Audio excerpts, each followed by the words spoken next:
All systems go. Clear for liftoff.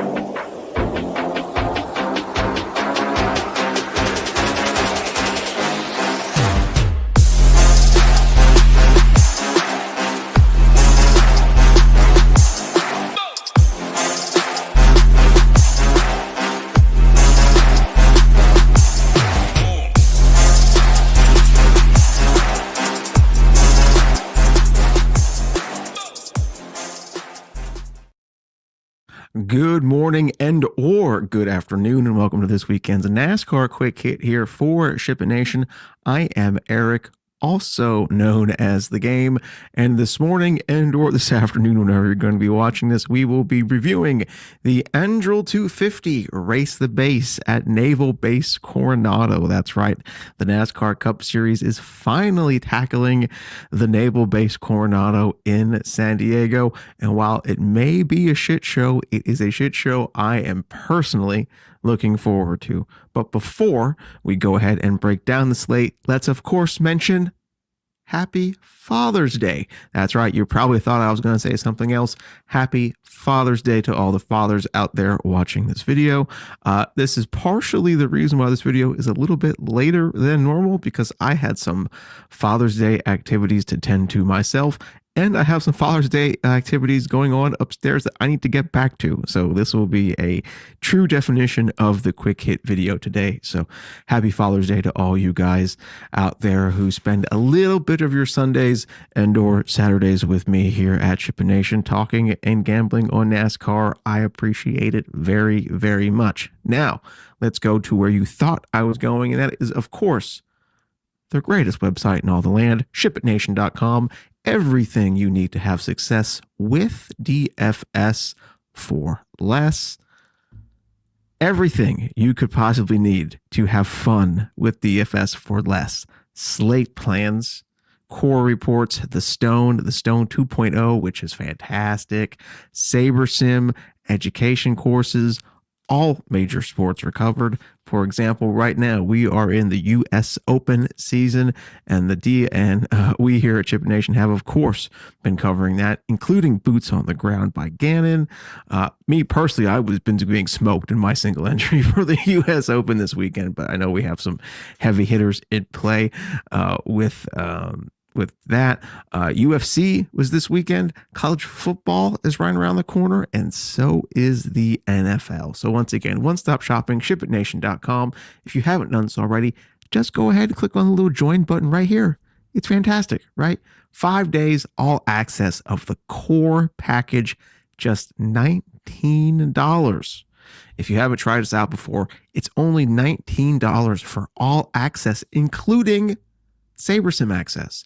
Most other websites get you in the door with a little trial and wouldn't give you that SaberSim access as well. Not us here at Shipping Nation, baby. ShippingNation.com, your one-stop shop for all things DFS. Now, back to Race the Base 250, San Diego, Coronado Springs. Not Coronado Springs, that's a Disney resort. Naval Base Coronado. There are only 75 laps on deck for today, which equals out to roughly 52.5 Dominator points. Now, that is quite a few Dominator points, so we don't have to zero in on those like we normally do, though I do believe there is one driver who will very, very, very, very likely gobble all of those points up. Now, you may have heard me say that this race is only 75 laps. Yes, 75 laps seems like a short distance for a NASCAR Cup Series race, and normally it is. However, this is an incredibly long racetrack. I think it's like 16, 17 turns, and the laps are over 2 minutes a lap. Bob Hawkris projected that this race will be over 4 hours today. Denny Hamlin responded to him saying it'll probably be around the 4 hour, 45 minute, 5 hour mark. Who knows? We've already seen marathons in the Truck Series and in the NASCAR O'Reilly Auto Parts Series. Do not be surprised if it is a marathon of a race today. And don't be surprised if it's carnage filled. This is a first time that any of these guys are racing on these racetracks, unless they raced in the O'Reilly or Truck Series race. And the tire wear has been extreme. So don't be surprised if today is a bit more chaotic than we normally see in the NASCAR Cup Series. Let's go ahead and quickly break down the starting lineup because, like I said, there is some Father's Day stuff happening upstairs that I have to get back to. Go ahead and share our tab here. Can I zoom in? Is that going to zoom in? Look at that. There we go. I don't think I've ever done that before. Good deal. So starting on the pole, to literally no one's surprise, is Shane Van Gisbergen. He is by far the most expensive driver on the slate at $13,000 on DraftKings. His odds to win are ridiculous. Minus 240. The second best driver or the second best odds would be Connor Z at plus 850. So everybody thinks SVG is set to just walk away with this thing today, and for good reason. Since entering the NASCAR Cup Series, he is a 7-time NASCAR Cup Series road course winner, including first-time victories at Chicago and Mexico City. So it seems like when NASCAR goes to these road courses for the very first time, Shane Van Gisbergen is the man to beat, which appears to be the same today. Plus, as I mentioned, this racetrack has just been destroying tires and really even destroying some cars, if you ask Corey Day from yesterday. So much so that NASCAR gave the teams an extra set of tires for the weekend, but still, the name of the game today will absolutely be tire conservation, and SVG is the king of saving tires on road courses. I literally shared a video in the Discord of the majority of the other Cup field drivers fawning over how excellent he is at tire saving at these type of racetracks. So this is SVG's race to lose today, in my opinion, and in the opinion of many, many others. He is getting an extreme amount of ownership on DraftKings. I think on cash games, he's just a click and forget and go from there. In tournaments, if you want to get different, I understand it. It is a very, very big ownership number in the game we play.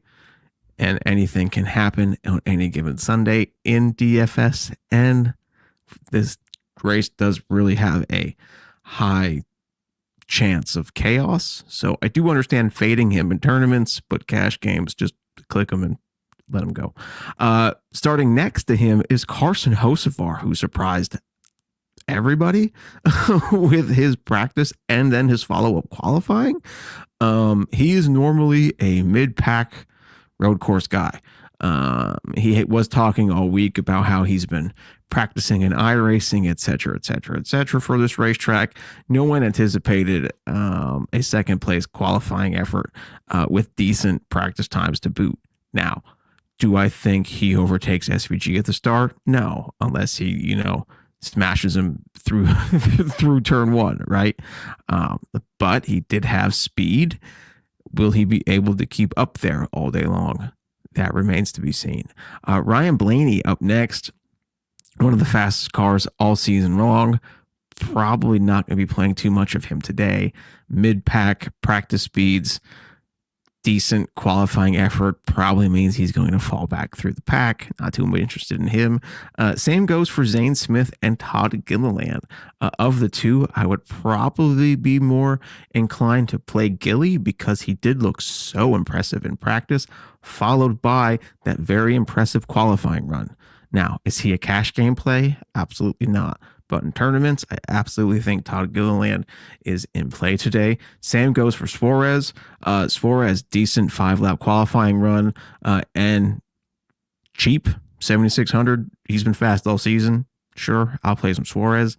Ryan Preece, not too interested in him today, but decent middle of the road practice. Will he probably lose some spots? Yes, he probably will. But 7,700. He might fill in a lineup and there's worse pieces for you to pick. So not too interested in him in cash games, but tournaments, 150, throw him in the pool.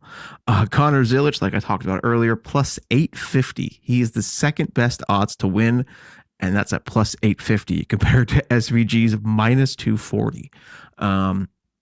It's no secret how terrible his season has been going so far. And that includes Cup races he ran last year. Not great. The kid's fast. Is he fast on ovals in the Cup Series? No. Has he been fast on the road courses in the Cup Series yet? No. However, you just gotta trust me. He does have all the talent in the world as far as road courses go. He's a multiple-time road course winner in many motorsport discipline. The kid is good. He's just been snake bitten to high heavens. And if you don't believe that he's good, look, plus 850 on the books, 10K on DraftKings, and we all know the season he's been having so far. So, is today finally the day the kid has a good day? Do I expect him to win? He has a chance, right? Like, he's talented. If something happens to SVG, like, I think this race goes through SVG, right? Obviously. So if something happens to SVG and this becomes a wide open ball game, yeah, he has a chance. He just needs to put a good day together. This kid needs a positive day today at San Diego and next week at Sonoma. Will he finally do it? Time will tell. I don't love the 10K price tag. Did I just talk about how talented he is at road courses? Yes. Did we just talk about how his odds are the second best? Yes. He still has been pretty crappy this year in a Cup car. So while he does have all the potential in the world, I don't love that 10K price tag, but I don't price him. Next up, Mike Mack. I kind of think he gets slept on sometimes by some people, and he's a great road course racer. He won the Indy road course back in 2023, straight dominated. Spire's been good all season, and he's been out in interviews saying how important these 2 weeks are to him to make sure he gets locked into the chase. So do not be surprised to see Mike Mack up near the front today. Austin Hill, I'm going to say it, he's in the player pool today. He was good in practice. His odds to win aren't awful, all things considering what they are, compared to other weeks, right? And he just won yesterday in the Truck Series. I can't believe I said that. I can't believe I said that. Now, is he driving Kyle Busch's car? Yes. Do we stand Kyle Busch in this house? Yes. So maybe that's the Kyle Busch love coming out in me, but he was impressive in practice. He had an impressive qualifying run, and he won yesterday. Did he boot the dude out of the way yesterday? Yeah, but the dude deserved to get booted out of the way, so I can't even fault him for that. So, Austin Hill, you made the list, bud. Let's see what you can do. Next up, Ty Gibbs. Love me some Ty Gibbs today. Has gone toe-to-toe with SVG in the past. Excellent road course racer and has won in the Cup Series this season for the first time. That wasn't a road course, but still, he knows what victory lane is like. Love me Ty Gibbs today. Bubba Wallace, he was so happy after practice. I think he called himself Bubba Hamilton after practice, which is pretty funny. There's been a couple funny interviews this weekend. I still don't know if I'm super comfortable with him being able to put a whole day together at that price tag, but those practice speeds were juicy and he seems happy. Corey Heim, I love me some Heim time. Again, fast in practice at a good, it's actually priced more than Bubba, which surprises me. I'd probably personally rather take the shot on Heim rather than Bubba, just because I personally trust Heim more mentally. Like, if someone ships Bubba and Bubba gets sent to the rear for whatever reason, I feel like that could ruin his day. Where if that would happen to Heim, I don't think he would melt down and it would ruin his day. That's me playing a mental therapist analyst there, so who knows if that's accurate. But of the two, I probably lean towards Heim. Up next, Kyle Larson starting at 14th. great in practice, fastest 1-lap speed, 7th in the 5-lap. The only real Hendrick car to show speed this weekend so far. All of the other cars are starting in and around the back, and was kind of mediocre in practice, just like they were at Watkins Glen. So Larson seems to be the one towing the line for Hendrick Motorsports this weekend. I do have him labeled as a potential dominator because he did show speed, and I do anticipate this race being crash-filled with tons of different strategy. So Larson should be considered for a dominator play if SVG loses an engine and all 4 tires. Next up, the Dinger. There was at one point when Dinger was the king of the NASCAR Cup Series road course drivers, and God, that seems so far away for now. 8,500 though for the Dinger. I'd include him in the pool. It scares me because, like I've said previous weeks, Colleague is truly a team standing on their own. They are truly on their own. They're not getting any manufacturer support from Chevrolet because they have the Dodge truck deal. So is Dinger worth taking a shot on in the 150s? Yeah. Is he worth probably even including in the 20 max pool? Yeah. But I don't know. It still scares me not having all of that factory support from Chevy. Chris Buescher starting 16th. Also a very good road course racer. Did not look the best in practice. Was sort of qualified where he practiced. So if he stays in and around that 16th spot, that's not the best. But if that RFK Ford could make his way towards the front, it would be a positive day for him. Tyler Reddick is up next in 17th. The only other A+ in the track type rank category compared to SVG. So while there's many A's, there's only 2 A+, and that would be Reddick and SVG. And SVG clears Reddick by, I think, 20 points in the matrix. So while they're both A+, SVG is really like an A++ compared to Reddick's plus. But Reddick is fantastic at road courses and a fantastic practice on Friday. Rough qualifying session. He spun around and looped it and tapped the wall ever so slightly during qualifying. I don't anticipate that making him go to the rear, but it is something to keep an eye out on. So Reddick, dog, fantastic road course racer, buried a little bit. We'll see if he can make his way through the field. I will say that these next 2 races are, I don't want to say big for Reddick because he's still very well off in the NASCAR points, but Denny kind of writes off these road courses, right? So Denny has been on a heater of all heaters lately.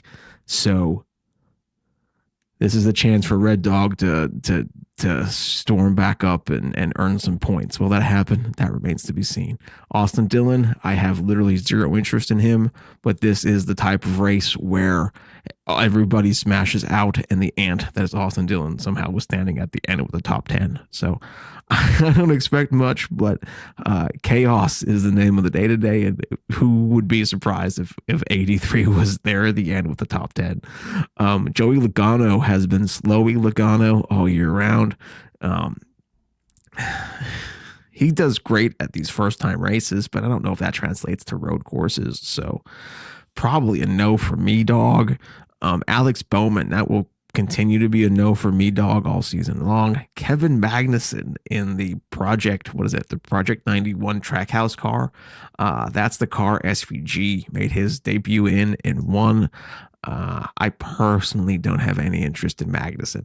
The difference between him and SVG is SVG was fast all weekend leading up to the race, right? Where Magnussen isn't and hasn't. So, I don't think Magnussen is really in the cards for me. Chase Briscoe coming up next in 22nd. Like me some Chase Briscoe.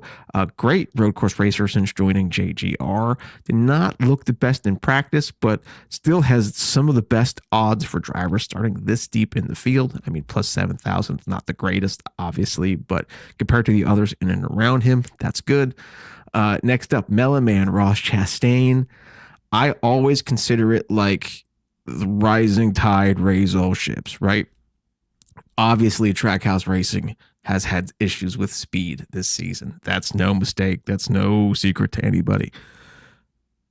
With the talent that is SVG and Zilisch at road courses, you can't tell me that Trackhouse in themselves don't focus more on these road course races to truly maximize the talent behind the wheel, right? Like they have to. like if I was a NASCAR Cup Series driver and I was only good at New Hampshire, I really hope my team would really focus on New Hampshire, right? So like Trackhouse, their team is really good at road courses, 2 of the 3 anyway, in Zilisch and SVG. So in my opinion, all of that engineering, strategy, etc., will also benefit Ross. So we're getting that at a $7,900 price tag in a 23rd place starting position. I like it. Riley Herbst up next. He had good 1-lap speed, 13th, but not great 5-lap averages. He has had some solid runs this season. I don't think I'm going to take the chance here though today. Cole Custer though, yeah, for $4,800, I'll take the chance. He had some decent runs in the Xfinity series back in the day. Now, obviously, if this is Xfinity, no, it's not. But ranked 16th in the 5-lap at 4,800 when you have SVG at 13,000. Yeah, I'm interested in Cole Custer. So welcome to the team, Cole. Denny Hamlin at 8,200. He sort of wrote these races off. Like earlier in the week, it was like, I won my however many in the row I won. Now we have Sonoma and San Diego coming up. But this is the chase, right? He can't just throw these 2 races away and let Reddick, gain tons of points. So while I'm not really interested in Denny, he is 8,200 and he had decent middle of the road practice. And I think he finished 4th at Chicago Road Course not that long ago. I mean, not that long ago, meaning I think like back in 03 or something like that. So while it's not his cup of tea by any stretch of the imagination, it's still Denny Hamlin in a Joe Gibbs racing car, and he has shown slight good runs at these road courses. So probably a 150 play, 20 play, not a cash or a single entry play, but he's worth the consideration. William Byron, I spoke about him earlier. Hendrick just does not seem to have speed. They at Watkins Glen in May, I think it was like Larson was 23rd and Bowman was 24th and Elliott was 25th and Byron was like 38th or something. With like, they had a rough go of it at Watkins Glen, a very uncharacteristic rough go of it at Watkins Glen just a few weeks ago. And now we're here at San Diego with William Byron and Chase Elliott starting near the back. Both of these drivers have good previous history on road courses. They both are in top tier equipment and they both should be able to advance through the field on Sunday, considering, everything goes as expected. But as I mentioned many times, I very, very anticipate this race having a high chance of chaos, carnage, wrecks, wall breakings, manhole covers popping up through the ground. Who knows what could happen at this thing? So you have all of those different variables placed with middle of the road qualifying, with then very mediocre or middle of the road practice followed up by, mediocre qualifying, where they just qualified middle, or they just finished, mid-pack and back at Watkins Glen not that long ago. Now, is this track in Watkins Glen in any way, shape, or form the same? They have left and right turns, but other than that, that's about it, right? So they will be very popular in cash games because of the safety blanket they bring. But if you want to pivot off of these guys in tournaments, don't blame you. Don't blame you at all. Because, like I said, Larson is really the only one who has shown true speed this weekend out of that bunch. And all of them finished like crap at Watkins Glen just a couple weeks ago. May something. And it's just June. So, like 5 weeks ago or something like that. So, remains to be seen. John Hunter Nemechek up next in 28th. Am interested in him. budget friendly at 5,800, finished 10th at Watkins Glen just a couple weeks ago. And Legacy Motor Club in general has been running better lately. So yes, give me some JHN. Brad Keselowski, nope, zero interest in him at all. Chase Elliott, we just talked about. Austin Cindric, yeah, I'll take a chance on Cindric. Slow practice, budget friendly price tag though, and Team Penske. So it's like if Joey Logano started back here, I would be willing to play Joey Logano, but Joey Logano is starting 19th, where Cindric is starting 31st and is $300 cheaper than Logano. So Cindric is in play. I will say Cindric is getting a lot of ownership, projected ownership, from my calculation and some other calculations I've saw. I don't know if I understand that. Do I think he's a good play today? Yeah, I don't know if I understand the like around 40%. I don't know if I understand that number for him today. But what gets calculated is what it is. Next up, Noah Gregson. That's a no for me, dog. Ricky Stenhouse Jr. Decent 10 lap speed. If I need someone in and around the $5,100 price tag, depending on who I've already used, I wouldn't throw up when I click him, but he's not someone I'm going out of my way to play. Ty Dillon, that's a no for me, dog. Josh Berry, that's a no for me, dog. Jimmy Johnson, man, he's normally a no for me, dog. He practiced like crap, but you know what? I got to give old JJ a shot. He ran the truck race, commented on the calamity that was the truck race and how like no respect driver having these truck drivers are, et cetera, et cetera. Do I think he's going to go out there and make a go of it based on pure raw speed? Absolutely not. But he's starting deep enough back where bullshit happens in front of him and he can get through it. He can come with he can have a positive point day for us in DFS, and probably no one's going to play him. So Jamie Johnson, welcome to the team. Christopher Bell, passing on him. He has wrist problems. He's a fantastic road course racer, and he made it Pocono all last week. But this ain't no Pocono. This is a ton of left and right turns, and there will probably be a driver change. Brett Cruz, Joe Gibbs Racing, O'Reilly Auto Parts Series driver. Brett Cruz is there for relief in Christopher Bell and will probably be taking over for Christopher Bell sometime during this race. Now, I still believe that Christopher Bell will be earning points when that driver change does presumably happen on Sunday, but then we have a rookie Brent Cruz starting probably near the back of the field in his very first Cup Series start. So that's probably a no for me just because of all those variables. But if you want to throw that name at 150 max, feel free, but it scares me a little bit. Eric Jones, he's been dreadfully slow at road courses. He is not a road course racer by any stretch of the imagination, but the Legacy Motor Club has had speed lately. So if you need someone around the $6,200 mark and you're looking for maximum place differential, maybe fire up that Jones boy. And last but not least is Cody Ware. Probably a no for me. I feel much more safe with Cole Custer at 4,800 than I do with Cody Ware at 46, even though Cody Ware is starting all the way in the back. It scares me when Cole Custer should at least have. Cole Custer starting 25th, and that's where he practiced, right? So, yeah, I have no interest really in Cody Ware on Sunday.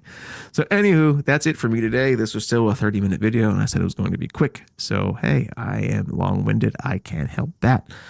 Thank you once again for tuning in for another episode of NASCAR Quick Hit here at Ship It Nation. And once again, happy Father's Day to all of the fathers who stuck around with me here at the very end. Enjoy your day. Enjoy the race around Naval Base Coronado. And as always, let's ship it.